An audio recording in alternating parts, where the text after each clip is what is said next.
నా వ్యవసాయం మొత్తం ఈ వ్యర్థాలతోనే నడుస్తుందండి. ఈ ప్రాంతం మొత్తం మామిడి జీడి ఉండేయండి. బోర్లు ఆ ఫెసిలిటీ లేనప్పుడు యాపిల్, మార్వెల్ లాంటి కంపెనీలు కూడా చేశాను. ఇక్కడ వచ్చిన దిగుబడి ఇంకెక్కడా రాదు. 20 సంవత్సరాల పామాయిల్ మనం ఏదైతే అగ్గిపొల గీసి తగలబడిపోద్దో అది మనం కుళ్ళబెడితే బంగారంతో సమానం అండి. గతంలో 17 ఏళ్ల పాటు ఐటీ ఉద్యోగిగా పనిచేసి గత 10 సంవత్సరాల నుంచి వ్యవసాయం చేస్తున్నటువంటి ఒక రైతు క్షేత్రంలో మనం ఉన్నాం. దాదాపు 40 ఎకరాల భూమిలో అనేక రకాల పంటలు సాగు చేస్తున్నారు. ఒకే భూమిలో 3-4 రకాల పంటలు పండిస్తూ మంచి దిగుబడి కూడా సాధిస్తున్నారు వారితో మాట్లాడదాం. వారి వ్యవసాయ క్షేత్రం అంతా తిరుగుదాం. ఏ రకాల పంటలు సాగు చేస్తున్నారనే పూర్తి స్థాయి సమాచారం ఈరోజు ఈ వీడియోలో మనం తెలుసుకునే ప్రయత్నం చేద్దాం. రైతు బడి, రైతు బడి, ఇది రాజేంద్రుడి రైతు బడి. రైతు బడి, రైతు బడి, మన రైతన్నలకు బంధువిది. రైతు బడి, రైతు బడి, ఇది రాజేంద్రుడి రైతు బడి.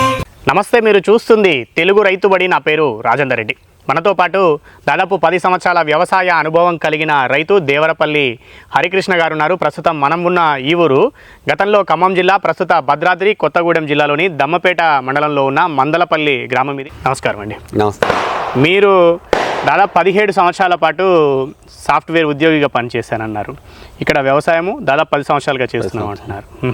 మొత్తం ఏమేమి పంటలు ఉన్నాయండి? 40 ఎకరాల ఇది మొత్తం? సుమారు 40 ఎకరాల వ్యవసాయం అండి.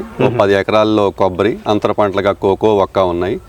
మిగతా 6 ఎకరాలు వరి వ్యవసాయం, మిగతా 20 ఎకరాలు సుమారు ఆయిల్ పామ్ ఉంది. మళ్ళీ ఆయిల్ పామ్ లో కూడా అంతర పంటలు వేసుకున్నాం. ఆయిల్ పామ్ లో కొంత యంగ్ ప్లాంటేషన్ ఉంది, 10 ఎకరాలు సుమారు. ఈ ఓల్డ్ ప్లాంటేషన్ లో ఇది ఎన్ని సంవత్సరాలు అండి? ఇవి చెట్లు 2005 ప్లాంటేషన్, సుమారు 20 సంవత్సరాల ప్లాంటేషన్ అండి. 20 సంవత్సరాలు అంటే మీరు వ్యవసాయంలోకి రాకముందే? నాకు ఉద్యోగం వచ్చిన మొదటి ఏడాది దీన్ని పెట్టామండి. 2004లో జాయిన్ అయ్యా నేను. ఆ సంవత్సరమే మామిడి తోట ఉండేది, అంత క్రితం ఇది. ఆ మామిడి తోట తీసేసి దాంట్లో ఆయిల్ పామ్ పెట్టాము. అప్పుడు 2005 ముందు ఇందులో మామిడి తోట, పూర్వం మామిడి తోట. ఈ ఏరియా, ఈ ప్రాంతం మొత్తం మామిడి జీడి ఉండేయండి. బోర్లు ఆ ఫెసిలిటీ లేనప్పుడు ఎక్కువ రైన్ ఫెడ్ కింద మామిడి జీడి ఉండేది ఈ ఏరియా ప్రాంతం, ఈ ప్రాంతం మొత్తం. సో అట్లా అంటే మీరు చదువుకుంటున్నారు, అప్పుడు మీకు ఉద్యోగం వచ్చిందని అన్నారు. అంటే అప్పుడు వ్యవసాయ క్షేత్రం ఎవరు చూసుకునేవారు? నాన్నగారు చూసుకున్నారు. మీ నాన్నగారు చూసుకునేవారు. ఓకే. సో అలా ఇప్పుడు 20 ఏళ్ళు కదండి, ఎన్నాళ్ళ పాటు వస్తుంది ఆయిల్ పామ్ నుంచి దిగుబడి? రకాన్ని బట్టి మన మేనేజ్మెంట్ ప్రాక్టీస్ నుంచి 25 నుంచి 30 సంవత్సరాల వరకు ఉందండి. 30 సంవత్సరాలు 20 సంవత్సరాల నుంచి కొంచెం తగ్గుతా వస్తుంది దిగుబడి. బట్ రేట్ ఉంటే దాన్ని మనకి గిట్టుబాటు ఉంటే 30 సంవత్సరాల వరకు ఉంచుకోవచ్చు. ఓహో, రేట్ ఉండి దిగుబడి పర్లేదు బాగానే వస్తుంది అని అనుకున్నప్పుడు మనం ఉంచుకోవచ్చు. వెరైటీని బట్టి కూడా కొంచెం వ్యత్యాసం ఉంటుంది. తాళ్ళు పెరిగే వెరైటీస్ ఉంటాయి. అట్లా ఆ వెరైటీని బట్టి 25 నుంచి 30 సంవత్సరాలు అండి సుమారు. 30 సంవత్సరాలు. ఇప్పుడు గెలలు కోయడం ఏమైనా ఇబ్బంది అవుతుందండి? ఎత్తు బాగా పెరిగిపోయింది కదా ఇప్పుడు? ఇబ్బంది లేదు. పూర్వం ఎక్కి కోసేవారు, ఇప్పుడు అంతా ఎక్స్టెండబుల్ లైట్ వెయిట్ పోల్స్ వచ్చినాయి. వాటితో హార్వెస్ట్ చేస్తున్నాం కాబట్టి కొంత చాలా వరకు తేలికైందండి హార్వెస్టింగ్ కూడా. 20 సంవత్సరాల పామాయిల్ ఎన్ని ఎకరాల్లో ఉందండి మొత్తం? ఇది 6 ఎకరాల్లో. 6 ఎకరాలు. ఇప్పుడు ఇక్కడ మనం అంతా చూస్తున్నాం. ఇంకా ముందుకెళ్తే కొబ్బరి ఉన్నట్టు. కొబ్బరి, వక్క, కొబ్బరి, కోకో ఉంది. కొబ్బరి కూడా చాలా సీనియర్ తోట. కొబ్బరి కూడా ఇంచుమించు 20 ఏళ్ళు అయింది. అక్కడికి కూడా వెళ్దాం. సో ఇక్కడ ఇప్పుడు ఇదంతా దారి మొత్తం. ఇక్కడ అక్కడ ఆవులు మేస్తున్నాయి. ఆవులు ఎన్ని ఉన్నాయండి? ఆవులు ఒక 3 ఆవులు ఉన్నాయి. 3 ఆవులు ఇంటి వరకు పాడికి, జీవామృతానికి, వాటికి. ఓకే. సో వీళ్ళ వ్యవసాయ క్షేత్రంలో మనం గమనించాల్సిన ప్రత్యేకమైన విషయాలు ఏంటంటే ఎక్కడా కూడా చెత్త చెదారం అంతా నిండి ఉందండి మా వ్యవసాయ క్షేత్రంలోని. వారు రాగానే మనతో చెప్తున్నారు. ఇక్కడ చూడొచ్చు, ఎక్కడ చూసినా కూడా ఈ కొమ్మలు కానీ, అదేవిధంగా పామాయిల్ ప్రాసెసింగ్ చేసే యూనిట్ల నుంచి తీసుకొచ్చిన ఫైబర్ అంటారా సార్ దాన్ని, లిటర్ అది ఇది. సో ఆ వేస్టేజ్ అంతా కూడా తీసుకొచ్చి కుప్పలు కుప్పలుగా వేసుకుంటున్నారు. ఇక్కడ చూసుకోవచ్చు మనము. ఇదేమో పామాయిల్ గెలలు, అంటే పనికిరాని గెలలు అండి ఇవన్నీ? కాదండి, అవి ఒక్కోసారి షెడ్డింగ్ పని చేయకపోతే చిన్న గెలలు అవి బైపాస్ అయిపోతాయి. షెడ్డింగ్ చేయని గెలలు అవి ఇలాగే వేసుకుంటారు. ఇంకా స్లోగా డీకంపోజ్ అయిపోతాయి. ఇవి అవే వాటంతట అవే డీకంపోజ్ అయిపోతాయి. వీటిని ఏమి మళ్ళీ కదిలించడం కానీ నెక్స్ట్ ఏముండదు. నెక్స్ట్ మళ్ళీ ఒక 6 నెలలకి స్లోగా ఇవంతా ఒక 100 కేజీలు వర్మీ కాంపోస్ట్ కింద తయారైపోతుంది. దీన్ని ఏమి అనరా ఇంకా అసలు సైడ్ జరపడం కానీ? దాని మీద వాటర్, ఇక్కడ ఉంది వాటర్ ఇస్తాము, స్ప్రింక్లర్ మాదిరిగా. ఈ వాటర్ ఇస్తే దీని వల్ల 2 ఉపయోగాలండి. చూడండి ఎంత తేమగా ఉందో, పచ్చి పచ్చిగా. మామూలుగా 2 రోజులు ఆరిపోయే తేమ 10-15 రోజులు కూడా తేమ ఆపుద్ది. మనం వాటర్ ఇరిగేషన్ రిక్వైర్మెంట్ కూడా బాగా తగ్గిపోద్ది. కలుపు, దీని చుట్టూ కలుపు తగ్గుద్ది. మళ్ళీ ఒక 6 నెలలకి ఇది మొత్తం ఇలా చీకిపోయి, మెల్లగా చీకిపోయి వర్మీ కాంపోస్ట్ లాగా దీని నిండా రోకలి బండలు, వానపాములు వచ్చి మొత్తం డిజిన్క్రేట్ అయిపోయి మొత్తం ఈ కుప్ప మొత్తం ఒక 100 కేజీలు వర్మీ కాంపోస్ట్ అయిపోద్ది మళ్ళీ సంవత్సరానికి. స్ప్రింక్లర్లు వేసుకొని వాటర్ ఇస్తుంటారు అంతే, డ్రిప్ లైన్ లో. సో ఈ కుప్పల మీద పడేలాగా వాటర్ ఇస్తూ వస్తుంటారు. ఇది కాకుండా ఇంకేమైనా ఎరువులు ఇలాంటివి ఏమైనా వాడతారా మీరు? నేనైతే గత 6-7 సంవత్సరాల నుంచి కేవలం ఈ బయోమాస్ తోనే సరిపెడుతున్నాను. బయోమాస్ అంటే ఈ పంట వ్యర్థాలు అంతే. దాని నుంచి అక్కడ వాటర్ ఇవ్వటం, ఆ వ్యర్థాలు అక్కడ వాటర్ ఇచ్చే ప్లేస్ లో పెడతాం. దాంతోనే మనకి ఇంచుమించు చుట్టుపక్కల ఉన్న రైతులతో పాటు కానీ కొంచెం మెరుగ్గానే దిగుబడులు వస్తున్నాయండి. వేరే వాళ్ళతో పోల్చుకుంటే వాళ్ళకంటే ఇంకా మెరుగ్గానే దిగుబడి తీయగలుగుతాం. ఓకే. సో మీరు 17 సంవత్సరాల పాటు సాఫ్ట్వేర్ ఇంజనీర్గా పనిచేశానన్నారు. ఎక్కడ చేశారండి? అంటే మీరు ఏం చదువుకున్నారు అంతకంటే? నేను బీటెక్ చేశానండి. తర్వాత కొన్నాళ్ళు హైదరాబాద్లో, కొన్నాళ్ళు యూఎస్లో కూడా జాబ్ చేశాను. అమెరికాలో కూడా యాపిల్, మార్వెల్ లాంటి కంపెనీలో కూడా చేశాను. బట్ మనం స్వతగా వ్యవసాయ కుటుంబం. చిన్నప్పటి నుంచి పశువులన్నా, వ్యవసాయం అన్నా, కోళ్ళు అన్నా ఇవన్నీ బాగా ఇంట్రెస్ట్. సో నేను జాబ్లో జాయిన్ అయిన మొదటి రోజు నుంచి ఓ 10 ఏళ్ళ తర్వాత వ్యవసాయం చేయాలనే ఉద్దేశంతో మనకు వచ్చిన రూపాయిని కూడా ఇక్కడ ల్యాండ్ కొంటాకి ఇన్వెస్ట్ చేసుకుని ఉన్న ల్యాండ్ని డెవలప్ చేసుకుంటా ఈ ప్లాంటేషన్స్, పామాయిల్ తోటలు, కొబ్బరి తోటలు. పూర్వం నుంచి ఇంత వ్యవసాయం లేదు మీకు? అంటే మీరు కొనుక్కున్నారు మళ్ళీ వ్యవసాయం? మా ఫాదర్కి ఒక 20 acres ఉండేది. మా సిస్టర్కి అది ఇచ్చాక ఒక 10 ఎకరాలు ఉంటే ఇంకో మిగతాది నేను కొనుక్కున్నాను. మీరు ఉద్యోగం చేస్తూ సంపాదించుకున్న డబ్బులతోటి భూములు కొనుక్కొని వ్యవసాయం చేస్తున్నారు. ఎందుకు మరి వ్యవసాయంలోకి వచ్చారు? అమెరికాలో చేశానన్నారు, పెద్ద పెద్ద కంపెనీల పేర్లు చెప్తున్నారు. అక్కడ చేసిన వాళ్ళు ఎందుకు వ్యవసాయంలోకి? అంటే ఎంత వ్యవసాయ కుటుంబం ఉన్నా కూడా డబ్బులు కూడా కంపారిజన్ ఉంటుంది కదండి. లగ్జరియస్ లైఫ్ లీడ్ చేయడం ఉంటుంది అక్కడ ఉన్నప్పుడు. అంటే వ్యవసాయం అంటే మనకు పుట్టుతో ఇష్టం అండి. మనకి అది ఎందుకు వచ్చిందో తెలియదు. మా తాతగారు, మా అమ్మ సైడ్ ఫాదరు, నాన్న సైడ్ ఫాదరు వ్యవసాయం బాగా చేసేవారు. పశువులు అంటే మా వాళ్ళ ఫాదర్ రామారావు తాతగారు, మా తాతగారి పేరు. ఆయనకి మేబీ ఆయన నుంచే వచ్చి ఉంటుంది మాకు ఇదంతా జెనెటికల్ గా. చిన్నప్పటి నుంచి ఇక వేరే ఎక్కడున్నా US లో ఉన్నా, ఎక్కడ హైదరాబాద్ లో ఉన్నా మా నాన్నకి ఫోన్ చేసి వాళ్ళ గేదెనాలి, ఆ దూడ ఎలా ఉంది, ఆ కోడి ఎలా ఉంది, ఇక అది ఇంట్రెస్ట్ మనకి ఎందుకు వచ్చిందో తెలియదు. కొంతమంది కార్లు అంటే ఇంట్రెస్ట్ ఉంటుంది, కొంతమందికి ఇంకేదో ఇంట్రెస్ట్ ఉంటుంది. అండ్ దీనిలో ఉన్న సాటిస్ఫాక్షన్ అంటే ఇష్టం కాబట్టి ఇష్టపడి కష్టపడుతున్నాం అంతే. కష్టాన్ని ఇష్టంగా చేస్తున్నారు, అందుకని పెద్దగా కష్టం ఇబ్బందిగా అనిపించడం లేదు. ఏ సంవత్సరం నుంచి మీరు పూర్తి స్థాయిలో వ్యవసాయంలోకి వచ్చారు? 2004లో ఉద్యోగం వచ్చిందండి నాకు. అప్పుడు మా ఫాదర్ నేను ఇవన్నీ ఉన్నాటిని ఒకటి పాత ప్లాంటేషన్స్ తీసేసి బోర్లు, ఇన్ఫ్రాస్ట్రక్చర్ డెవలప్ చేసుకుంటూ 2008లో US వెళ్ళాను. 2013లో మా ఫాదర్ కొంచెం సిక్ అయితే తిరిగి వచ్చాను. 2018 నుంచి ఇక ఫుల్ టైం. మా ఫాదర్ 17 చనిపోయారు. దేవరపల్లి వెంకటేశ్వరరావు. ఆయన చనిపోయిన దగ్గర నుంచి మీరు పూర్తిగా వ్యవసాయం చూసుకుంటున్నాం. అప్పటికి ఈ పామాయిల్ తోట ఉంది. 2005లో పెట్టామండి ఈ పామాయిల్. ఓకే, అప్పటికే దాదాపు 10-13 సంవత్సరాల తోట మీరు. ఓకే, మీకు పామాయిల్ బాగా దిగుబడి వస్తుంది. ఎంత తీస్తారండి సగటున పామాయిల్ ఇక్కడ? ఈ ప్రాంతం నాకు తెలిసి దంపేట, అశ్వరాపేట మండలాలు పామాయిల్కి పెట్టింది పేరండి. ఇక్కడ వచ్చిన దిగుబడి ఇంకెక్కడా రాదు. ఇక్కడ ఈ కొంచెం ఈ తెల్లదోమ అవి లేనప్పుడు కూడా 15-16 టన్నులు. ఈ తోటే ఒక 2 సంవత్సరాల వరుసగా 16 టన్నులు పర్ ఏకర్ అయ్యిందండి. 16 టన్నులు కూడా తీశారు ఒక దశలో. సంవత్సరానికి ఎకరానికి 16 టన్నులు కూడా పండిందండి. ఇప్పుడు కొంచెం ఈ తెల్లదోమ, ఈ వాతావరణాల మార్పుల వల్ల గ్రాడ్యువల్గా ఏరియా మొత్తం తగ్గింది. ఇప్పుడు 11-12 టన్నుల దగ్గరికి వస్తుందండి. ఇప్పుడు ప్రతి సంవత్సరం సగటున 11 నుంచి 12 టన్నులు. మిగతా ఏరియాలతో పోస్తే ఈ ప్రాంతం ఒక 20-30% అదనంగా దిగుబడి వస్తుంది పామాయిల్. మిగిలిన వాళ్ళు 8-9 దగ్గర ఉన్నప్పుడు మీరు 10-11-12. వాళ్ళు 10లో ఉంటే మాది 13-14. అంటే మీ వాతావరణం అందుకు అనుకూలంగా, వాతావరణం, ఈ వాటర్ కానీ, ఈ సాయిల్ కానీ అన్ని కూడా పామాయిల్ కి ఎక్సలెంట్ గా సూటబుల్ అండి. పామాయిల్ ఒకటేనా అండి, ఇంకేదైనా పంటలు బాగా దిగుబడి వస్తాయి మీ ప్రాంతంలో? ఈ ప్రాంతంలో రాని పంట అంటూ ఉండదండి. కొబ్బరి నాకు తెలిసి ఈ కోనసీమ కొబ్బరి అంటారు కదా, దానికన్నా అదనంగా దిగుబడి ఇక్కడ బ్రహ్మాండం దిగుబడి వస్తుంది. కొబ్బరి కూడా ఏదైతే ఉభయ గోదావరి జిల్లాలో ఉన్నాయో దానికి మించి దిగుబడి వస్తుంది మా ప్రాంతం. మీకు ఎన్నాళ్ళ నుంచి ఉంది కొబ్బరి చెట్లు? ముందుకు మనకు ఎదురుగా మొత్తం కూడా కొబ్బరి తోటే ఉందండి. ముందు అటు కూడా వెళ్దాము. కొబ్బరి చెట్లు ఎన్నాళ్ళుగా, అంటే సీనియర్ అంటే ఎన్నాళ్ళ తోట? మించి 2008-9లో పెట్టిన ప్లాంట్. 8-9 అంటే దాదాపు 14-15 సంవత్సరాల పైన అయిపోయింది అది. సో అట్లా కొబ్బరి కూడా బాగానే దిగుబడి వస్తుంది. బాగా వస్తుంది. ఇక్కడ కోనసీమను మించి దిగుబడి వస్తుంది, అదే చెప్పగలను నేను. ఓకే, సో ఆయిల్ పామ్ దిగుబడి వస్తుంది కదా, ఆయిల్ పామ్ లో అంతర పంటల సాగు ఎప్పటి నుంచి మొదలు పెట్టారు మీరు? కోకో గానీ ఇవన్నీ? ఇది 2012లో వేసామండి ఆయిల్ పామ్ లో కోకో. ఇది కదండి కోకో? ఇది కోకో. ఇక్కడ ఫ్రూట్స్ కూడా ఉన్నట్టున్నాయి. కటింగ్ జరుగుతుందా? ఒకవైపున కటింగ్ కొబ్బరిలో జరుగుతుందండి. అంటే మనం ఇది ఆయిల్ పామ్ లో అంతర పంట వేయాలన్న ప్రణాళిక లేకుండా ఆయిల్ పామ్ పెట్టాం, తర్వాత కోకో వేసాం. బట్ ఇప్పుడు పెట్టే రైతులు ఎవరిని ఉంటే ముందే మనకు అంతర పంటలు పెట్టే ఉద్దేశం ఉంటే దాన్ని బట్టి స్పేసింగ్, దాని దూరాన్ని పెట్టుకుంటే అంతర పంటలు కూడా మంచి దిగుబడులు వస్తాయండి. ఓకే, మీరు ఇప్పుడు 13-14 సంవత్సరాల నుంచి కోకో సాగు చేస్తున్నారు కదా, ఎన్నాళ్ళ నుంచి దిగుబడి వస్తుంది ఇది పెట్టుకున్న తర్వాత? కోకో పెట్టిన 3వ సంవత్సరం నుంచి దిగుబడి వస్తుందండి. కాకపోతే అది గ్రాడ్యువల్ గా 8-9 సంవత్సరాల వరకు పీక్ ఈల్డ్ కి వస్తుంది. కమర్షియల్ గా మంచి కరెక్ట్ ఇన్కమ్ అంటే ఒక 7-8 సంవత్సరాలు దాటాలి. 3వ సంవత్సరం నుంచి ఎంతో కొంత వస్తూ ఉంటుంది. సో అలా మీకు ఇప్పుడు కోకో ఎన్ని ఎకరాల్లో సాగు చేస్తున్నారు మీరు? కోకో కొబ్బరిలో ఒక 7 ఎకరాలు ఉందండి, పామాయిల్లో 5 ఎకర్స్ ఉంది. 12 ఎకరాల్లో కోకో. పెద్ద తోట వచ్చేసి 8 ఎకరాల్లో ఇప్పుడు ఇదంతా కూడా ఆయిల్ పామ్ ఉంది. కొబ్బరి ఎన్ని ఎకరాల్లో ఉందండి? కొబ్బరి మొత్తం 10 ఎకరాలు ఉందండి. 7 ఎకరాలు సుమారు ఏమో కోకో అంతర పంటగా ఉంది. ఒక 2 ఎకరాలు వక్క ఉంది. ఒక ఎకరం ఈ కోళ్ళు ఆవులకి వదిలేసాం. కోళ్ళు ఆవులకి అటు వెళ్దాం. ఆ కోళ్ళు ఆవులు ఉన్న షెడ్ దగ్గరికి అట్లా వెళ్దాం. ఆ వెనకాల షెడ్ కనబడుతుంది కదా, అక్కడ ఆవుల. ఇక్కడ ఈ చిన్న షెడ్ ఇవన్నీ కూడా అంటే ఏమైనా పంట ఇవి కోల్డ్ కోసం, ఆ షెడ్ మన ప్యాడీ స్టోరేజ్ కోసం, ఆవుల కోసం. వరి ఏదైనా ఉన్నప్పుడు పంట కూడా ఏదైనా ఉన్నప్పుడు కూడా వేసుకోవడానికి ఒక షెడ్. రైస్ నేను 1 year స్టోర్ చేసి దాన్ని నేనే ప్రాసెస్ చేసి నా ఫ్యామిలీ అండ్ ఫ్రెండ్స్ పంపిస్తాను. 1 year స్టోర్ చేయడం కోసం ఆ షెడ్ లో స్టోర్ చేసి ఒడ్లుగా అమ్మరు, బియ్యం పట్టించి మీకు కావాల్సిన తెలిసిన వాళ్ళ సర్కిల్లో ఇచ్చేస్తాను. ఓకే, సో ఇట్లా ఇవంతా కూడా ఇటు కొబ్బరిలో వర్క్ ఇక్కడ ఉంది. సో ఇవేంటండి ఇవి కొబ్బరి, ఇవి కూడా ఇట్లా వేసుకున్నారు ఎందుకు?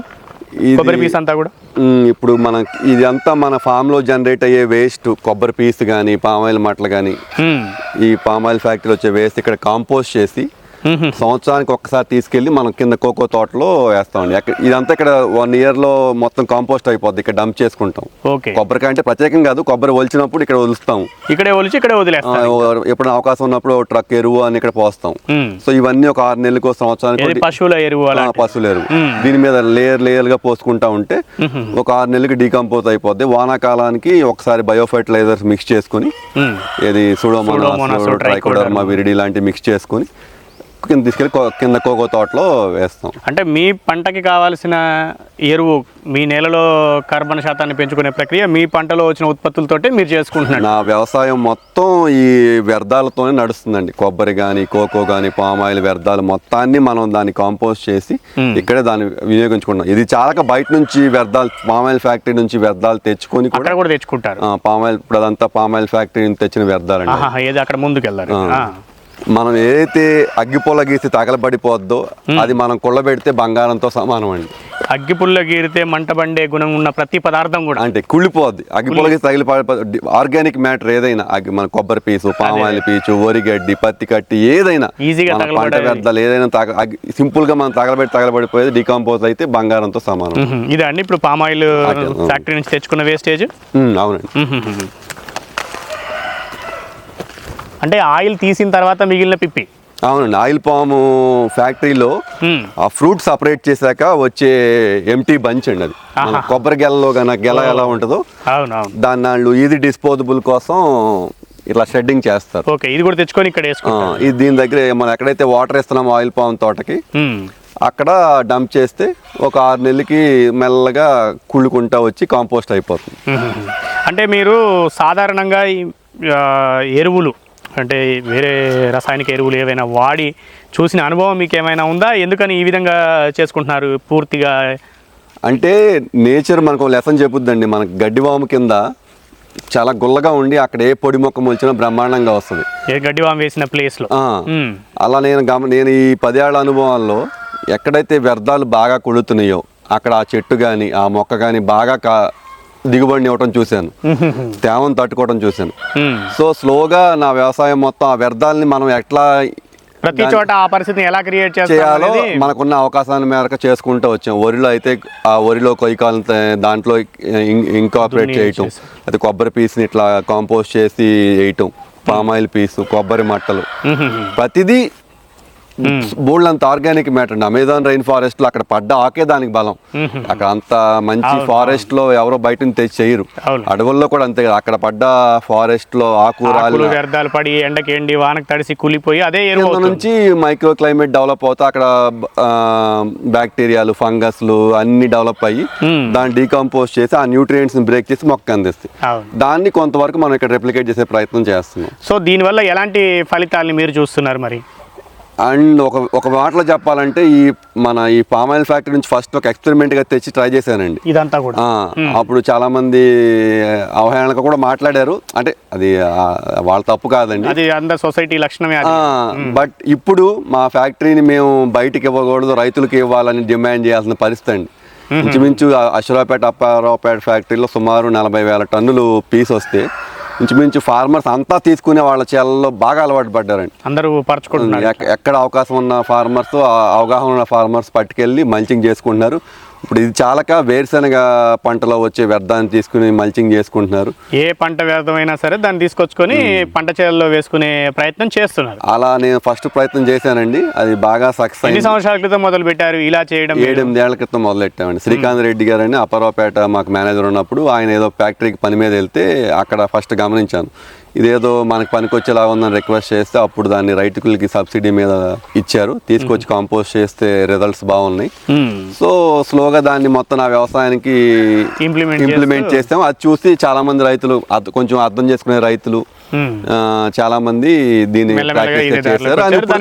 ఇప్పుడు డిమాండ్ రైతులకు దొరకట్లేదు. అన్ఫార్చునేట్ ఏంటంటే మా ఫ్యాక్టరీ వాళ్ళు కొంత దాన్ని వాళ్ళ పవర్ జనరేషన్ కోసం వాడుతున్నారు. మేము మా రైతుల తరపు నుంచి దాన్ని అంత వాల్యుబుల్ బంగారాన్ని మనం తగలబెట్టకూడదు. దాన్ని తీసుకెళ్ళి రైతులకి ఇస్తే రైతులు భూములు క్వాలిటీ, సాయిల్ క్వాలిటీ పెరుగుతుంది, వాటర్ రిక్వైర్మెంట్ తగ్గిపోతుందండి. ఇప్పుడు అందరూ 4 రోజులకు మోటార్ వేసి ఇరిగేట్ చేస్తే నేను 10-15 రోజులకు కూడా ఇరిగేట్ చేయకపోయినా ఏం అవ్వట్లేదండి, అంత తేమను ఆపుతున్నాయి.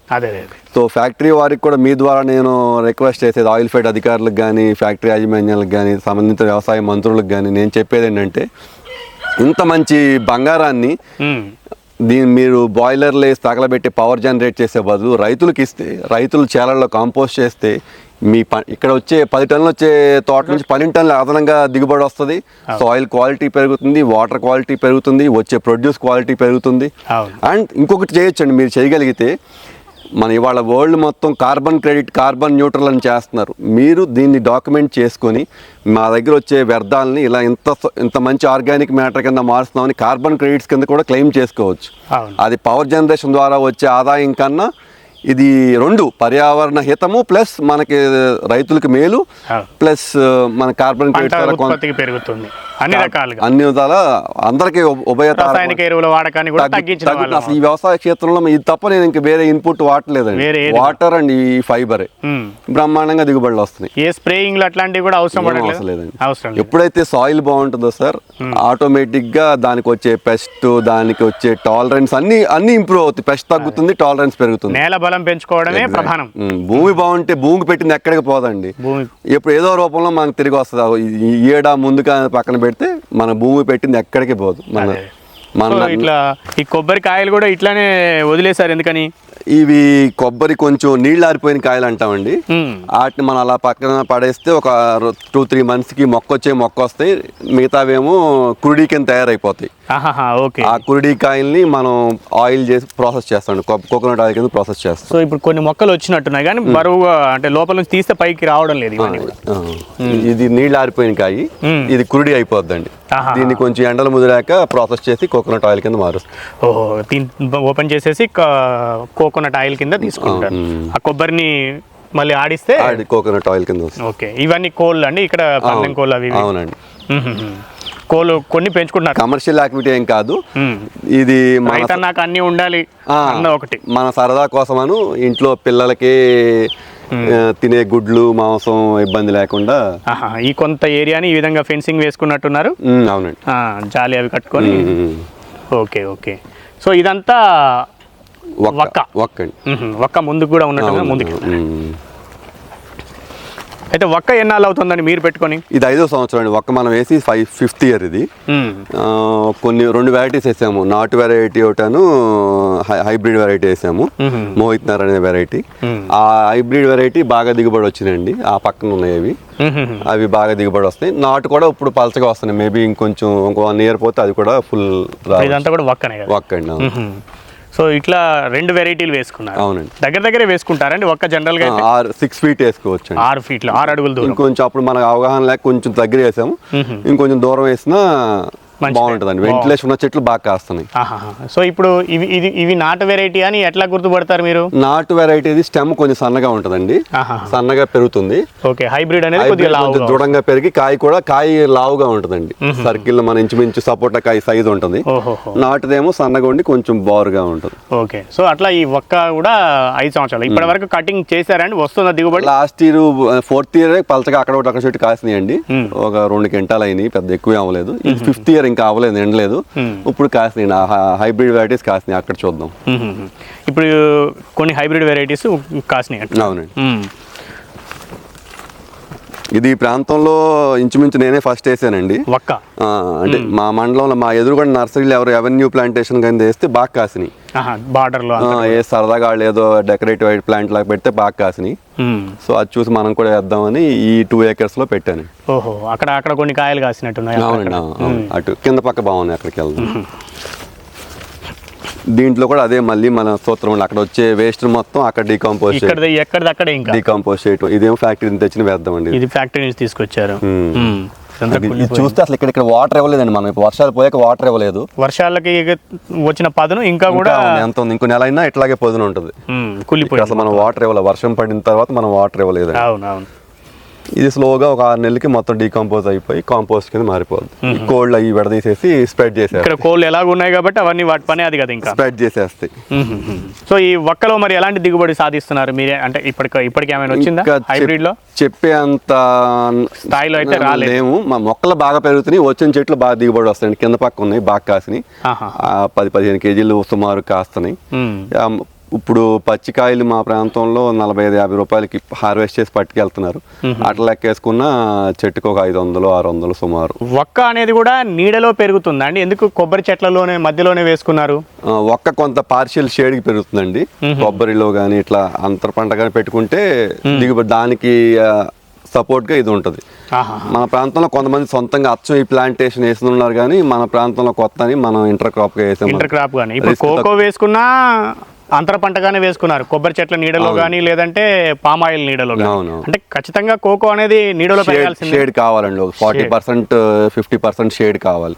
పూర్తి ఎండలో వేస్తే మన ప్రాంతంలో అయితే అంత ఆశాజనకంగా ఉండదు. ఓకే, పైకి పెరిగిన తర్వాత ఎండ తగులుతుంది కదా, అప్పుడు ఏమి ఇబ్బంది అవుదాం అంటే ఎప్పుడైతే ఎండ కోసం కంపీట్ అవుతాయో అప్పుడు వరకు పెరుగుతాయండి. అక్కడ నుంచి కొబ్బరితో సమానంగా పెరుగుతాయి. అంటే కొబ్బరి ఏ హైట్ లో ఉంటుందో ఇది కూడా అదే హైట్. అదే నేను గమనించండి. ఫస్ట్ ఇనిషియల్ ఇయర్స్ లో బాగా పెరిగిపోయినాయి, బట్ ఎప్పుడైతే కొబ్బరికి సమానంగా వెళ్ళిపోయినాయో ఇక అక్కడ నుంచి పెరగడం తగ్గిందండి. ఓకే, సో ఇదంతా కూడా కొబ్బరి ఉన్నట్టు. కొబ్బరిలోనే మళ్ళీ అంతర పంటగా ఇది వేసుకున్నారు. అంటే మా పామాయిల్లో అది కోకో వేసుకున్నారు. సో వెనకాల అటు ఇటు చూసుకుంటే ఇంకా కొబ్బరిలో కూడా కోకో వేసుకున్నారు. ఈ 8 ఎకరాల్లో మళ్ళీ ఆవులు కోళ్ళకి చుట్టూ బౌండరీ కొంచెం జాగ్రత్త చేసి మన ఫ్యామిలీ అవసరాల వరకు ఆవులకి కోళ్ళకి సెక్యూర్డ్గా చేసుకున్నాం. ఓకే, సో ఇప్పటి వరకు మీరు పంటలు సాగు చేస్తున్న విధానాన్ని చెప్పారు. ఇప్పుడు మీకు వస్తున్న ఆదాయాల గురించి మాట్లాడదాం. ఎందుకంటే ఎవరు ఏ పని చేసినా డబ్బు అనేది ప్రధానం, ఎందుకంటే అది అవసరం కూడా. అది లేకుంటే ఎవరికి ఏ పనులు అయ్యే పరిస్థితి లేదు. కాబట్టి మీరు సాఫ్ట్వేర్ ఉద్యోగిగా పనిచేశారు, మీ సంపాదన కూడా ఖచ్చితంగా అమెరికాలో ఉద్యోగం చేశారు, పెద్ద పెద్ద కంపెనీలో చేశారు, కాబట్టి ఖచ్చితంగా బాగుండే ఉంటుంది. సో ఇక్కడ పంటల మీద ఎలాంటి ఆదాయాన్ని తీసుకోగలుగుతున్నారు? అంటే ఎందుకు నాకు మొదటి నుంచి ఆదాయం వివరాలు చెప్పడం కన్నా దాన్ని ఏం చేస్తే అంత దిగుబడి వస్తుందో చెప్పడం ఇంట్రెస్ట్ అండి. బట్ ఆల్రెడీ చెప్పాలి కాబట్టి కొబ్బరి ఈ ప్రాంతంలో అంటే ఇప్పుడు కోకో విపరీతమైన రేట్ ఉందండి. ఇప్పుడు క్రితం వరకు 200 ఉన్న కోకో గింజలు ఇప్పుడు 6-7-8 రూపాయలు కూడా అమ్మాం. ఏది కోకో? అలా లెక్కేస్తే 4-5 మాకు నీరు 6 క్వింటాలు అయింది. చాలా ఎక్కువ. అది అసలు ఎప్పుడు రాదు, ఎప్పుడో ఒకసారి వస్తుంది, దాన్ని అందిపుచ్చుకోవాలి మనం అంతే. కానీ ఈ ప్రాంతంలో పామాయిల్కి ఎకరానికి 1 లక్ష రూపాయలు తగ్గకుండా సంవత్సరానికి రేటు, ఎకరానికి 1 లక్ష రూపాయలు. పామాయిల్ సొంతంగా చేసుకుని జాగ్రత్తగా చేసుకుంటే 1 నుంచి 1.5 వరకు రేట్ అనుకూలంగా. ఇప్పుడు యుక్రెయిన్ వార్ అప్పుడు 23,000 వెళ్ళిందండి. అది అప్పుడు స్పెషల్ కండిషన్స్ ఉన్నాయి కాబట్టి 10-12 టన్నులు కాబట్టి వాళ్ళు 2,50,000 అమ్మకం వస్తే ఒక 50-60 మించి ఖర్చు అవ్వదు. నిరుడు 13,000 ఉంది. మళ్ళీ అదే 12 టన్నులు దిగుబడి తీసినా 1.5 లక్ష ఆదాయం వస్తుంది. మొత్తం ఒక 50-60 ఖర్చు పోతే 1,50,000 అవుతుందండి ఖర్చు ఇంచుమించు 45 నుంచి. మీరేం పెద్దగా వేరే ఎరువులు కానీ అవన్నీ వాడడం లేదు? పూర్తిగా ఈ హార్వెస్టింగ్, ప్రూనింగ్, మ్యానువల్ అన్ని కలిపి 35-40 వేలు, అందరికన్నా 10,000 తగ్గుతుందండి. మిగతా అంతా మన హార్వెస్టింగ్ అన్ని మామూలే కాబట్టి ఈ ఫ్యాక్టరీ నుంచి వ్యర్థాలు చేట కూడా 10-12 వేలు ఖర్చు అవుతుంది. ట్రాన్స్పోర్టేషన్ ఖర్చు అది అవుతుంది. లేబర్ మనుషులు పని చేయడానికి ఎంతమంది పని చేస్తారు మొత్తం ఈ 40 ఎకరాల్లో? రెగ్యులర్గా ఒక 5 చేస్తారండి, 3-4 ఆడవాళ్ళు, ఒక మగ మనిషి చేస్తారు. ఇంకేదైనా అవసరం ఉన్నప్పుడు కలుపు తీయాలన్నప్పుడు కానీ. గెల్ల హార్వెస్టింగ్ ఏమో టన్నేజ్ కాంట్రాక్ట్ ఇస్తారు. ఏది పామ్ ఆయిల్ కొబ్బరి కూడా కాయలు లెక్కే హార్వెస్టింగ్ వచ్చి వాళ్ళు హార్వెస్ట్ చేసి ఇన్ని కాయలు చేసి ఇంట్లో కాయలు లెక్కన. సో రెగ్యులర్ గా ఈ కోకో కాయలు కోయటానికి కానీ ఆవులు కోళ్ళు చూడటానికి ఒక 4 మనుషులు ఉంటారు. ఓకే. సో ఇట్లా ఒక పామ్ ఆయిల్ లోంచి అయితే ఒక ఎకరం నుంచి 1 లక్ష రూపాయలు సంవత్సరంలో తీసుకోగలుగుతున్నారు. హీన పక్షంలో తీసుకోవచ్చు అండి, సొంతంగా జాగ్రత్తగా చేసుకున్న రైతులు చేసుకోవచ్చు. మంచి దిగుబడి తీసుకోగలిగితే చేసుకోవచ్చు. అదేవిధంగా కొబ్బరిలో ఎలాంటి ఆదాయం తీసుకోగలుగుతున్నారు? కొబ్బరి, కోకో కూడా ఈ సంవత్సరం వచ్చే ఆదాయం మనం చెప్పకూడదు, ప్రామాణికంగా చెప్పకూడదండి. ఈ సంవత్సరం 2-3 లక్షలు 4 లక్షలు కూడా వస్తాయి. ఓసారి అదనంగా అది మనం చెప్పకూడదు. 250-300 రూపాయలు కేజీ లెక్కేసుకున్న, 400 లెక్కేసుకున్న టిపికల్గా 4-5 క్వింటాలు వస్తుంది. మనకి నిరుడు అన్ని అనుకూలించి 6 క్వింటాల దాకా వచ్చింది కోకో దిగుబడి. 4 క్వింటాలు 3 క్వింటాలు లెక్కేసుకున్న 3 1 లక్ష రూపాయలు కోకోకి, ఒక 50,000 కొబ్బరికి వస్తుంది. మించు 1,50,000 దానికే వస్తే ఒక 50,000 ఖర్చు పోయి దానికి కూడా 1 లక్ష రూపాయల వరకు ఉంది. ఈ ప్రాంతంలో కొబ్బరి, కోకోకి ఈ సంవత్సరం 1,00,000-1,50,000 వరకు కౌలు ఉంది. ఆయిల్ పాముకి 1 లక్ష రూపాయల కౌలు ఉంది. ఒక ఎకరం నుంచి సుమారుగా 1,50,000 ఒక్కోసారి బాగా అనుకూలిస్తే 2-2.5 లక్షలు కూడా తీసుకోవచ్చు. మన పంట ఏదైనా మనం పండించుకెళ్తే రేట్ అనుకూలం, మంచి రేట్ మన చేతులు ఇవ్వడం అంతా గ్లోబల్ కమోడిటీ అయిపోయింది. Last year west Africa countries అయిన ఐవరీ కోస్ట్, గానాలో దిగుబడులు తగ్గటం వల్ల మనకి 200-300 రూపాయలు ఉన్న కోకో ఒకసారి 800-900 అయింది. సో అది మనకి 4 రెట్లు అదనంగా వచ్చినట్టే. కానీ అది మనం ప్రామాణికంగా చేసుకోకూడదు. యావరేజ్ కాస్ట్ ఒక 300-400 రూపాయలు ఉన్న 1,00,000-1,20,000 వరకు కొబ్బరి, కోకోలో కూడా ఆదాయం కంఫర్టబుల్గా మనం ఏ విధమైన అంటే అనుమానం అక్కర్లేదు, అసలు లేకుండా తీయొచ్చు. సందేహాలు ఏం పెట్టుకోకుండా కూడా మంచి దిగుబడి తీసుకోవచ్చు. సో అట్లా 2-3 రకాల పంటలు పండిస్తున్నారు. ఎలా ఉందండి? సంతృప్తిగా ఉంది. ఇవాళ మనం ప్యాషన్ ఫాలో అయ్యామని మన ఖర్చులు తగ్గవు కదా. ఖర్చులు పిల్లలకి ఎడ్యుకేషన్ కానీ అన్ని క్వాలిటీతో ఇవ్వాలి. దాడికి తగ్గట్టు ఈ ప్రాంతంలో అన్ని వసతులు ఉన్న వ్యవసాయ భూమి ఉండటం, ఇక్కడ పడుతున్న అదృష్టం. మనకి వ్యవసాయం అంటే ఇంట్రెస్ట్ ఉండి అన్ని వసతులు ఉన్న ఈ నేలలో పడతాం మన అదృష్టం. కాబట్టి మనం చేసేదానికి అదనంగా ప్రతిఫలం ఇస్తుంది. ఇంకెక్కడన్నా కష్టపడితే రూపాయి వస్తే ప్రతిఫలం, ఇక్కడ 4 రూపాయలు వచ్చే పరిస్థితి ఉంది. కాబట్టి దేనికి లోటు లేకుండా హ్యాపీగా ఉండాలి. ఎవరైనా చాలామంది వ్యవసాయంలోకి సాఫ్ట్వేర్ ఇంజనీర్లు లేదా అమెరికాలో సెటిల్ అయిన వాళ్ళు కూడా చాలామంది ఎన్ఆర్ఐలు మన దేశానికి వచ్చి, మన ప్రాంతానికి వచ్చి వ్యవసాయం చేయాలంటే అది మీ ఊరే కావచ్చు, ఎక్కడైనా 2 తెలుగు రాష్ట్రాల్లో కావచ్చు, ఎక్కడైనా సమీపం వ్యవసాయంలోకి రావాలి అన్న ఆలోచనతోటి వస్తున్న వాళ్ళలో ఎక్కువ మంది నష్టాలతోటి వెనక్కి వెళ్ళిపోతున్నారు. మీకు కూడా తెలిసే ఉంటుంది, మీ ఫ్రెండ్స్ లో చాలా మంది సలహా కూడా ఇస్తాను. ఎందుకని అలా జరుగుతుంది అంటారు మీరు? అంటే ఏదో పని చేయలేక దీనిలోకి రాకూడదండి. ఇది అన్నిటికన్నా కష్టం. వ్యవసాయం అనేది ఈజీ సులభం కాదు. ఏదో సాఫ్ట్వేర్ ఇండస్ట్రీలో లేకపోతే ఇంకేదైనా ఇండస్ట్రీలో మేము అది చేయలేకపోతున్నాము, విపరీతమైన ప్రెషర్ ఉంది అని మట్టి దీంట్లోకి రావద్దు. దీంట్లోకి రావాలంటే ఫస్ట్ అండ్ ఫార్మోస్ట్ క్వాలిటీ మీకు వ్యవసాయం అంటే ప్రాణమై ఉండాలి. ఈ చెట్టును చూస్తే మీ ప్రాణం ఉప్పొంగాలి. ఆవును మాట్లాడగలిగినంత భావన ఉండాలి. మన దొడ్లో ఆవును చూస్తే మీకు ఆనందం రావాలి, కోడిని చూస్తే ఆనందం రావాలి. అక్కడ పండిన ఒక పండును తింటాకి అదొక ప్రివిలేజ్లా ఫీల్ అవ్వాలి. అలా అంత ఇష్టం ఉంటే తప్ప వ్యవసాయంలోకి రాకూడదు. అండ్ వచ్చాక కూడా మీరు వ్యవసాయం ఏదైనా వేరే రంగం నుంచి దీంట్లోకి వస్తుంటే మీకు అక్కడ ఒక క్వాలిటీ ఆఫ్ లైఫ్ ఉంటుంది. దానికి తగ్గట్టు ఇన్కమ్ రావాలంటే ఎన్ని ఎకరాలు కావాలి, ఏ పంటలు రావాలి, ఒక 5 ఏళ్ళు అది చేసుకుంటే ఇది ప్లాన్ చేసుకోండి. ఇనిషియల్ గా వ్యవసాయంకి వచ్చే ఆదాయం రావాలంటే రాదు ఇక్కడ. రాకూడదు, రాదు కూడా. మీరు ఫస్ట్ ఒక ఎకరమో 1/2 ఎకరమో 2 ఎకరాల్లో చేసి నష్టపోతాం అనే దృక్పథంతో దిగి ఎక్స్పీరియన్స్ గెయిన్ చేయండి. ఇప్పుడు యూట్యూబ్లో ఇట్లు చెప్తే అందరూ మంచిగా ఉందని చెప్తారు, కానీ వేరండి చూడడం వేరు, ఇక్కడ వచ్చి చూడడం వేరు, ఇక్కడ ఉండి చేయడం వేరు. మన చేతికి మట్టి అంటితేనే వ్యవసాయం మనం అది చేయగలిగారు. ఇప్పుడు నేను ఆవులు పెట్టాను, 365 రోజుల్లో 360 రోజులు సాఫీగా నడుస్తుంది. ఆ 5 రోజులు ఎప్పుడో మనకి ఇబ్బంది వస్తుంది. వర్కర్కి ఏదైనా ఎమర్జెన్సీ వస్తుంది, లేకపోతే వాళ్ళకి ఏదైనా హెల్త్ ఇష్యూస్ వస్తాయి. వాళ్ళ అవసరమైతే నేను పేడ తీయాలి, పాలు తీయాలి, అది నేను చేస్తాను. నేను అవసరమైన రోజున పేడ తీయగలను, పాలు తీయగలను. అలా దీంట్లో దున్నుకోగలరు. డ్రిప్ కూడా ఒక రోజు వెనక ముందైనా ఇంకో వేరే వాళ్ళని పెట్టి నేను చేయించుకోగలను. లేకపోతే ఆ 4-5 రోజుల ఇబ్బంది మనం హ్యాండిల్ చేయడానికి సిద్ధంగా ఉండాలి. అండ్ అనవసరంగా ఈ ఇన్ఫ్రాస్ట్రక్చర్కి ఏది ట్రాక్టర్లని, బిల్డింగ్లని, ఫెన్సింగ్లని ఆయన ఖర్చు పెట్టకుండా ముందు భూమిలో మొక్క పెట్టండి, దాన్ని పెంచండి. సరే ఈ సంవత్సరం ఫెయిల్ అయినా నెక్స్ట్ ఇయర్ దాన్ని ఎలా దిగుబడి తీయాలో తెలుస్తుంది.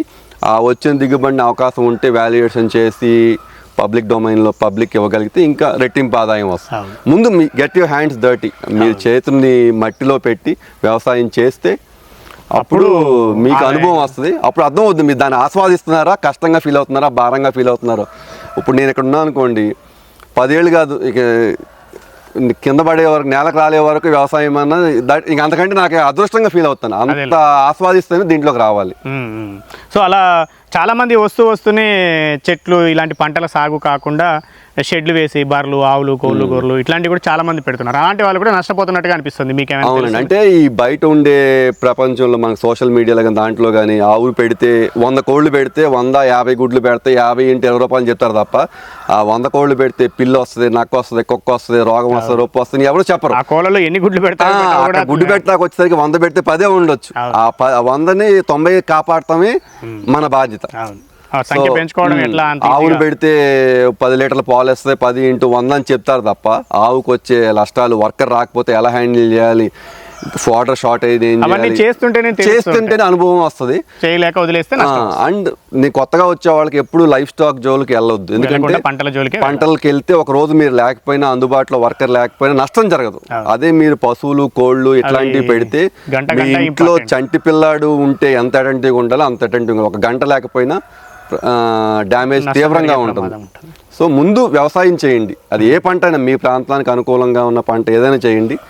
దాంట్లో దిగుబడి అందరికన్నా ఎక్కువ తీటాక ఒకటి 2-3 ఏళ్ళు పడుతుందండి మీకు అనుభవం రావటానికి. ఎందుకంటే ఏ పురుగు వస్తే ఏ మందు కొట్టాలి, లేకపోతే సాయిల్ని ఎలా బలోపేతం చేయాలి, లేకపోతే ఆ వచ్చిన ఏ వెరైటీ పెట్టాలి, ఎక్కడ మార్కెట్ ఉంటుంది, ఇవన్నీ తెలియటాక 2-3 ఏళ్ళు పడుతుంది.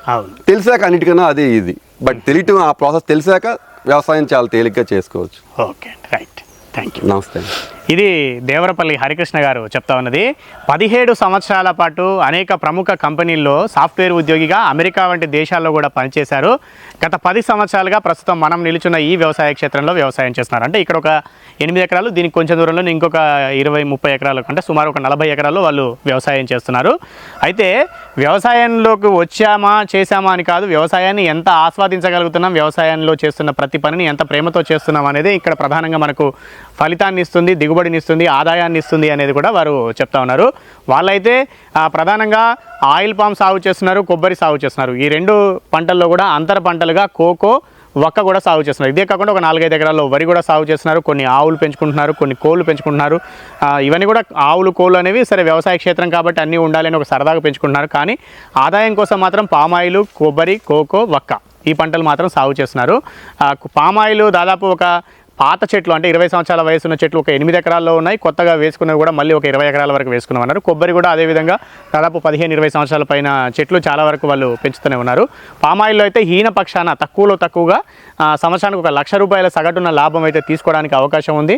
మా ప్రాంతంలో ప్రస్తుతం మనం ఉన్న ప్రాంతం ఇది వచ్చేసి ఖమ్మం జిల్లా, గతంలో ప్రస్తుతం భద్రాద్రి కొత్తగూడెం జిల్లా, సత్తుపల్లి దాటిన తర్వాత అశ్వరావుపేటకు సమీపంగా ఉండే ప్రాంతం ఇదంతా కూడా. ఇక్కడ ఈ ప్రాంతంలో దాదాపు 20-30 సంవత్సరాలుగా పామాయిల్ సాగు చేస్తున్న రైతులు చాలామంది ఉన్నారు. ఇక్కడ ప్రాంతం కూడా పామాయిల్ పంటకు అనుకూలంగా ఉంది అనేది, అంటే వాతావరణం కానీ, నేల కానీ, ఇక్కడ నీళ్లు కానీ అన్నీ కూడా అందుకు అనుకూలంగా ఉన్నాయి అనేది కూడా వారు చెప్తా ఉన్నారు. కాబట్టి వారికి మంచి దిగుబడులు వస్తున్నాయి. ఒక దశలో 16 టన్నులు ఎకరానికి దిగుబడి తీసుకోగలిగాం. ప్రస్తుతానికైతే 11-12 టన్నుల వరకు దిగుబడి వస్తుందని చెప్తున్నారు. ఎందుకంటే తెల్లదోమ అట్లాంటి కొన్ని ఇప్పుడు వచ్చాయి. అంతకుముందు ఆ సమస్య లేనప్పుడైతే మంచి దిగుబడులు తీయగలిగామని చెప్తున్నారు. అదేవిధంగా కోకో కూడా వీళ్ళు దాదాపు 8-10 సంవత్సరాలుగా, 15 సంవత్సరాలుగా కూడా కోకో సాగు చేస్తున్నారు. కోకో ధరలు నిరుడు ఈ ఏడు కొంచెం బాగా ఎక్కువగా అంతర్జాతీయ పరిణామాలతోటి ధరలు చాలా ఎక్కువగా వస్తున్నాయి. కానీ ప్రామాణికంగా తీసుకున్నా కూడా పర్వాలేదు. 50,000 నుంచి ₹1,00,000 ఆదాయం అయితే సంవత్సరానికి తీసుకోవడానికి ఒక ఎకరం నుంచి అవకాశం ఉంది. మంచి దిగుబడులు కూడా ఒక సంవత్సరానికి ఒక ఎకరం నుంచి ఒక 6 క్వింటాలు 7 క్వింటాలు కూడా తీసుకోవడానికి అవకాశం ఉంది అని చెప్తున్నారు. హరికృష్ణ గారిని గతంలోనే మనం ఒక వీడియో తుమ్మల యుగంధర్ గారితో చేశాము. వీరిని టార్గెట్ చేశారు. కోకోలో వీరు దిగుబడి తీస్తున్న అంతగా మేము తీయాలనేది వారు పెట్టుకొని సాగు చేస్తున్నాం, మీరు కూడా వారిని తీయాలని చెప్పేసి వారు కూడా అన్నారు నాతో. సో అందుకని మనం ఇక్కడ వీరిది కూడా అనుభవాన్ని వివరించే ప్రయత్నం చేస్తున్నాం. సో అట్లా వీళ్ళు మనం చూస్తున్నటువంటి ఈ వక్క కూడా సాగు చేస్తున్నారు. వక్కలో 2 రకాలు, ఒకటి హైబ్రిడ్ వెరైటీ, మరొకటి నాటు వెరైటీ. 5-6 సంవత్సరాల క్రితం వేసుకున్నామన్నారు. కొంత మాత్రం ఇప్పటికి కొంత వాళ్ళకే దిగుబడి తీసుకోగలుగుతున్నారు. పర్వాలేదు. గతంలో నేను ఉద్యోగిగా ఉన్నప్పుడు ఏ విధమైనటువంటి సంతృప్తితో ఉద్యోగాన్ని అయితే చేయగలిగానో, వ్యవసాయంలోకి వచ్చి కూడా అంతకు మించిన సంతృప్తితోటి నేను ఇంకా వ్యవసాయంలో ముందుకు సాగుతున్నాను. ఎందుకంటే మొదటి నుంచి కూడా వ్యవసాయ కుటుంబం కావడం, వాళ్ళ తాతగారి నుంచి కానీ అంతకుముందు నుంచి కానీ రావడం, వాళ్ళ నాన్నగారు ఇక్కడ ఈ వ్యవసాయ క్షేత్రాన్ని అభివృద్ధి చేసి ఉండడం, వారు వచ్చి కూడా ఇంకా వారికి తెలిసిన ప్రయోగాలన్నీ చేస్తూ ఈ నేలలో ఎక్కడ కూడా రాసాయనిక ఎరువులు కానీ పురుగు మందులు కానీ ఏవి వాడకుండా కేవలం పంట వ్యర్థాలన్నీ కూడా, అంటే ఎక్కడ కొబ్బరికాయలు తెంచితే ఆ కొబ్బరి పీసునంతా అక్కడే పడేయడం, మట్టలన్నీ కోస్తే మట్టలన్నీ అక్కడే పడేయడం, ఆయిల్ పంప్ గెలలు కోస్తే పనికిరాని ఏమైనా ఉంటే అవి అక్కడే పడేసుకోవడం, ఆయిల్ పంప్ గెలలను ఫ్యాక్టరీకి పంపించిన తర్వాత అంటే పంట తీసుకున్న తర్వాత మిగిలిన వ్యర్థాలు ఏమైనా ఉంటే అవన్నీ తీసుకొచ్చుకొని మళ్ళీ ఇక్కడ ఈ పొలంలోనే వేసుకొని వాటికి నీళ్ళు ఇచ్చి ఎండ తగిలే విధంగా చేసి కుళ్ళింపజేసి ఈ నేలలో వీళ్ళు కర్బన శాతాన్ని పెంచుకునే ప్రయత్నం గత 10 సంవత్సరాలుగా చేస్తూ వస్తున్నారు. కాబట్టి నేల బలాన్ని పెంచుకోవడమే ప్రధానమైన రైతుకు ఈ వ్యర్థం అంతా కూడా ఇప్పుడు ఇదంతా ఇది చూస్తున్నాం కదా, ఇది చాలామంది ఏమనుకుంటామంటే ఇది ఒక చెత్త, ఇది ఒక వ్యర్థం చెత్త అనుకుంటాం. ఇది బంగారంతో చెప్తా ఉన్నారు, ఇది సమానమని హరికృష్ణ గారు. రైతుకు ఇది రైతు పాలిట బంగారంగా మేము చెప్తామండి. ఎందుకంటే ఇదంతా కూడా కుళ్ళిపోతే ఈ నేల బలం పెరుగుతుంది. నేల బలం పెరిగితే నేల నుంచి మనం ఏదైనా రూపంలో ఆ ఫలితాన్ని తిరిగి తీసుకోవడానికి అవకాశం ఉంటుంది. కాబట్టి ఈ రకంగానే మొత్తం ఎక్కడ చూసినా కుప్పలు కుప్పలుగా వీళ్ళ వ్యవసాయ క్షేత్రం అంతటా కూడా ఇదే విధంగా పడేశారు. ఆయన ముందుగా మేము వ్యవసాయ క్షేత్రానికి వస్తున్నప్పుడు చెప్పిన మాట కూడా అదే, మా వ్యవసాయ క్షేత్రం ఒక చెత్త కుప్ప మాదిరిగా ఉంటుంది, ఎందుకంటే ఈ రకంగా మేము చేసుకుంటున్నాం అనేది కూడా వారు చెప్తా ఉన్నారు. ఇంకా వాళ్ళు ఇంకా చాలా విషయాలు చెప్పారు అంతకుముందు, ఇంకా వీడియో కంటే ముందు. జీవామృతం కానీ ఇలాంటివి, అంటే రసాయనిక ఎరువులు ఏ విధంగా అయితే నేలకు కానీ చెట్టుకు కానీ బలం కోసం మనము అప్లై చేస్తూ ఉంటాము, అదేవిధంగా ఇప్పుడు చాలామంది ప్రకృతి వ్యవసాయంలోనో సహజ సిద్ధమైన వ్యవసాయంలో భాగంగా జీవామృతం, ఘనజీవామృతం, ద్రవజీవామృతము, వర్మీ కంపోస్టు ఇలాంటివన్నీ బయట నుంచి కొనుగోలు చేసి వేసుకుంటుంటారు చాలామంది. అవి కూడా అవసరం లేదు అనేది మీరు అంటున్నారు. ఇది ఒక మాట చెప్తాను, ఈ ఆర్గానిక్ మ్యాటర్ ఏదైతే జీవ ఆచ్ఛాదన మల్చింగ్ కానీ ఇవన్నీ పాలు లాంటివి, ఈ జీవామృతం లాంటిది ఒక చిన్న తోడు లాంటిది. దాన్ని ఒక స్పూన్ వేసి, ఇది ఒక ట్రాక్టర్ చెత్త మీద ఒక స్పూన్ వేసినా కూడా మంచి ప్రతిఫలం ఉంటుంది. అలా కాకుండా క్లీన్గా డ్రైగా ఉన్న ల్యాండ్లో ఒక 100 లీటర్ల పోసినా పెద్ద మనకు ప్రతిఫలం ఉండదు. ఈ ఆర్గానిక్ మ్యాటర్ ఏమో పాలు లాంటిది, జీవామృతం ఏమో తోడు లాంటిది. సో తోడుగా మాత్రమే వాడాలి తప్ప పెరుగునే తీసుకొచ్చుకొని తోటంతా కుమరించుకున్నా పెద్ద ఉపయోగం ఉండదు అనేది వారు చెప్తా ఉన్నారు. వారి ఉద్దేశం అది. ఎందుకంటే పాల లాంటి మనం ఒక పదార్థాన్ని మనం తోటంతా ఇదంతా డెవలప్ చేసుకున్న తర్వాత దీంట్లో ఏదైనా, అంటే ఇంతకుముందు కూడా చెప్పారు, సూడోమోనాస్, ట్రైకోడర్మా వంటి అప్లికేషన్స్ ఇచ్చుకోవడం కానీ, లేదు అంటే ద్రవజీవామృతము, ఘనజీవామృతం కొంత మొత్తంలో వేసుకోవడం కానీ, అదే పనిగా మొత్తం రసాయనిక ఎరువుల కోసం ఆపిన పెట్టుబడినంతా తీసుకెళ్ళి మళ్ళీ సహజ ఎరువుల్లో పెట్టి అవి కూడా బయట నుంచి తెచ్చుకోవడం కాదు. ఒక రైతు తన పంట పొలంలోనే ఇలాంటివన్నీ తయారు చేసుకొని కొంత మొత్తంలో మాత్రమే దాన్ని తెచ్చి వేసుకుంటే మొత్తం అంతా కూడా మనం దాన్ని ఆ విధంగానే అంత ఫలితాన్ని పొందడానికి అవకాశం ఉంటుంది అని చెప్తున్నారు. సో మనకు వారికి చాలా అనుభవం ఉంది. అనేక రకాల వీడియోలు వారితో చేసే ప్రయత్నం చేద్దాం.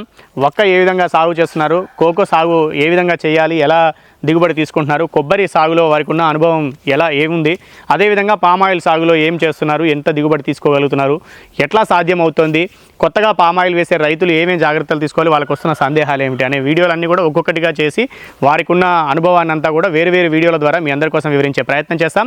చివరిగా ఒకటే చెప్పేది, వారు చెప్పినా నేను చెప్పినా, వ్యవసాయం అనేది చూసినంత ఈజీగా ఉండదండి, చేయడానికి చాలా కష్టంగా ఉంటుంది. పచ్చటి ప్రకృతి మధ్యలో గడుపుతుంటాం, పర్యావరణంలో ఒకరిగా ఉంటాం కాబట్టి చూడడానికి ఆహ్లాదంగానే కనిపిస్తుంది, కంటికి ఇంపుగా ఉంటుంది. కానీ దిగితేనే తెలుస్తుంది దాంట్లో లోతు ఎంత ఉంటుందనేది.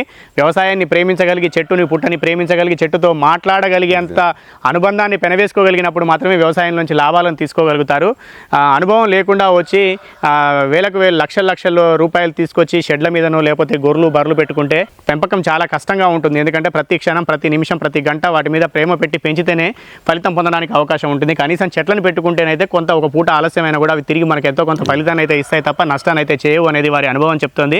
ఎందుకంటే చాలామంది అమెరికాలోనో లేకపోతే ఇతర సాఫ్ట్వేర్ ఉద్యోగాల్లోనో లేదా ఇతర వేరే వేరే రంగాల్లోనో మంచి జీవితం గడుపుతున్న వాళ్ళు వ్యవసాయంలో అద్భుతాలు చేయొచ్చు అన్న అంచనాతోటి రాగానే లక్షల్లో లాభాలు వస్తాయేమో అన్న అపోహతోటి వచ్చితే మాత్రం తీవ్రంగా నష్టపోయే ప్రమాదం కూడా ఉంటుంది. కాకపోతే వచ్చి మెల్లమెల్లగా అనుభవాన్ని పెంచుకుంటూ ఆ తర్వాత కొంత నష్టాలు తప్పవేమో అన్న ఒక అంచనాతోటి వ్యవసాయంలోకి దిగి తర్వాత ఆదాయం ఎంతైనా తీసుకోవచ్చు అనుకుంటే మాత్రం అప్పుడు సరైన ఫలితాన్ని పొందడానికి అవకాశం ఉంటుందనే విషయాన్ని గమనించాలని రైతుబడి సూచిస్తుంది. మనం మరొక వీడియోలో మరొక వ్యవసాయ సంబంధిత విషయంతో మళ్ళీ కలుద్దాం. అంతవరకు సెలవు. నమస్తే. నమస్తే. షెడ్డింగ్ చేస్తారు అక్కడ డిస్పోజబుల్కి ఈజీ కోసం అని. ఫస్ట్లో వాళ్ళు బాయిలర్ కాటికి ఇచ్చేవాళ్ళు, కానీ ఇప్పుడు మెల్లగా మీ ప్రాంతంలో రైతులు బాగా వాడుతున్నారు దీన్ని.